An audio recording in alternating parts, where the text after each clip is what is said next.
When I recommend a contractor or an inspector of any kind, I always have a very specific reason for who I recommend and who I don't. So I'm going to give you an example of what I feel like great customer service is. And so one of the lawyers that I deal with and often recommend for sales, I have an elderly client who's been struggling to get around lately. He's on dialysis. He's not doing great.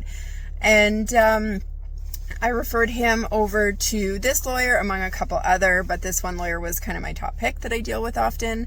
And that lawyer is actually going above and beyond, out of his way to go where my client, my seller, lives, because he doesn't live even at the property that he's selling.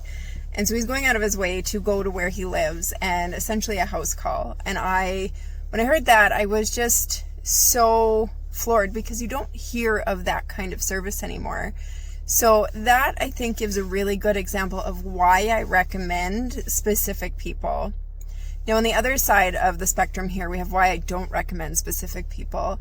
And I've dealt with some pretty unhinged contractors. One fellow changed the time of the appointment where the buyers could no longer make it. He didn't get their information and then decided to call me at 6 a.m. the next morning asking me, well, am I ever going to get paid? Because if I don't get paid from them today, you're going to be the one paying me.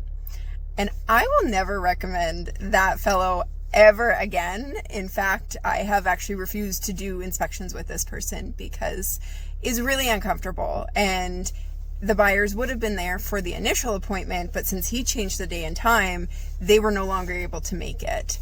And then he turned his phone off as soon as the inspection was done. He just turned his phone off, so they weren't even able to get a hold of him.